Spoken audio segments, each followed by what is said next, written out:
It is the end of another day. I'm excited to have you here. I'm just testing the audio right now. You know me. I don't know why my obsession is with audio, but it is. So hopefully it sounds okay. It is the end of another day, and I am out here enjoying a cigar, and I am so excited to have you join me too. We've already been through this. You know my excitement is legitimate. Just accept it, and we can move on. I've got some things that I want to share with you, but I want to challenge you to maybe broach a subject that you have avoided for a while because our avoidance has come at a steep price. I'm going to be broaching some political topics, so just get ready, all right? Put your big boy pants on. Actually, let's rephrase that. Put your man pants on and get ready to deal with real things and real thinking, all right? I'm excited to have you. I'm excited for tonight's episode. Let's get to it. I was in a cigar lounge today and I was asked about my channel. He said, "What do you typically talk about?" I said, "I want to be a voice to men." I said, "We don't just need a voice though, we need a chorus. And I want to be one of those voices in that chorus that challenges and encourages men." You may be wondering, why do we need a chorus? How many times have you sat there and heard the same thing over and over and again?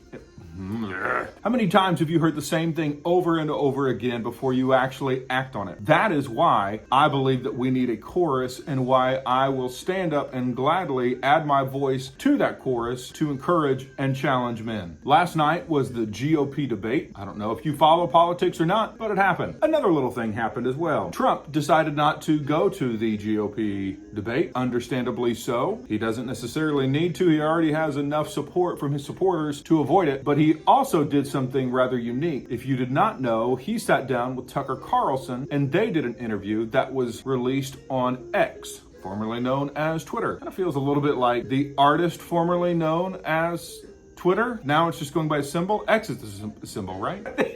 Maybe Elon is a real big Prince fan and we didn't know it. Tucker's on X. He had President Trump on there as to do an interview. They strategically released the interview 5 minutes before the GOP debate started, which was brilliant because people are going to tune in and start watching Tucker and Trump, and 5 minutes later they're still going to be watching, and they're going to finish the entire interview before they jump over and see what happens at the GOP debate. That's humorous.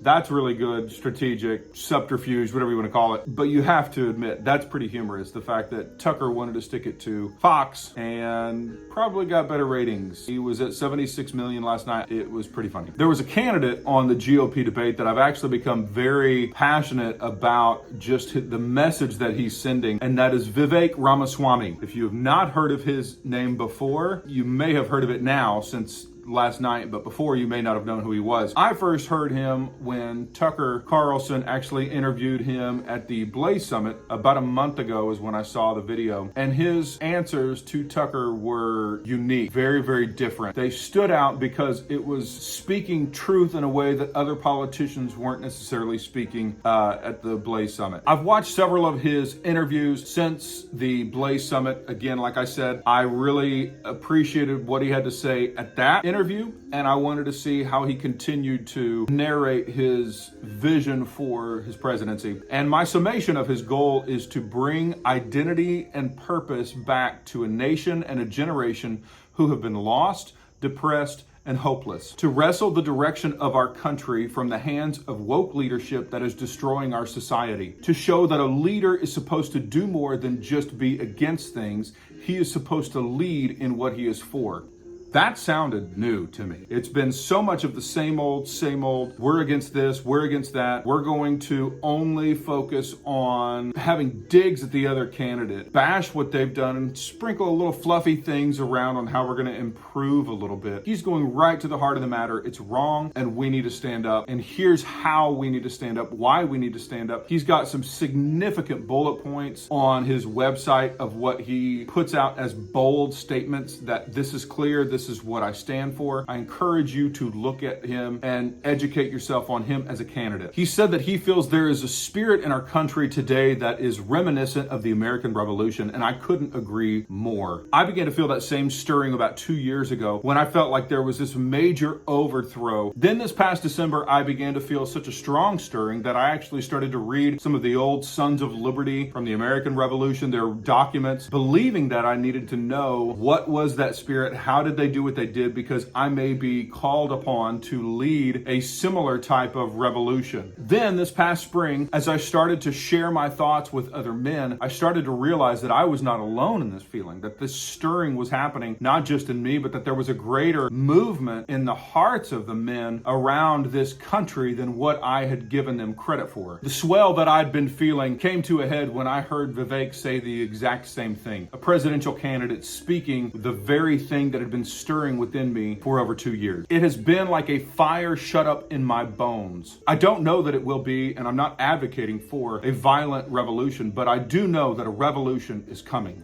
We have been pushed past the breaking point, and enough is enough. Now, before you turn me off, and if you are not into politics, I do not blame you. I really, really don't. I would, however, ask you to listen to what Vivek Ramaswamy has been saying. Listen to his message and see if it may resonate with you. Even if you disagree with what his stance is on specific issues or overall, do yourself the favor and educate yourself. Listen, dig in, find out what he is saying. And not just him, all of the candidates. You may have been sitting back and allowing other people to vote for you. The days of staying uninformed and silent have to end. The world we live in right now is the way that it is because too many people have had their heads stuck in the sand and their butts stuck on the couches. Stop settling for comfort. Become dissatisfied with ignorance. It's not easy to sift through the crap that we get in media and social media. And listening to politicians dance around answering subjects can be as frustrating as trying to nail Jell-O to the wall. But it is time to do hard things. If you keep hearing or reading the same messages over and over and over again, you need to start digging deeper because there is always more complexity to every story than what you can get in a soundbite. Ask questions. The more you ask questions, the more you learn. The more you learn, the better your questions become. And the better your questions become, the more you learn. And the cycle continues to grow on itself and you become a force to be reckoned with. Let's create a better world by being builders of it. We are better together, not because we all agree on everything, but because we work together for the betterment of ourselves, our families, our communities, our country, and the world. I know this episode was different than what I have typically done, but the time for silence is over. Again, this stirring that I have within me is compelling me to speak up. I have sat back silent, as I'm sure many of you have in many situations, thinking that I don't need to make waves. I don't need to rock the boat. It's not that big of a deal. But the thing that I have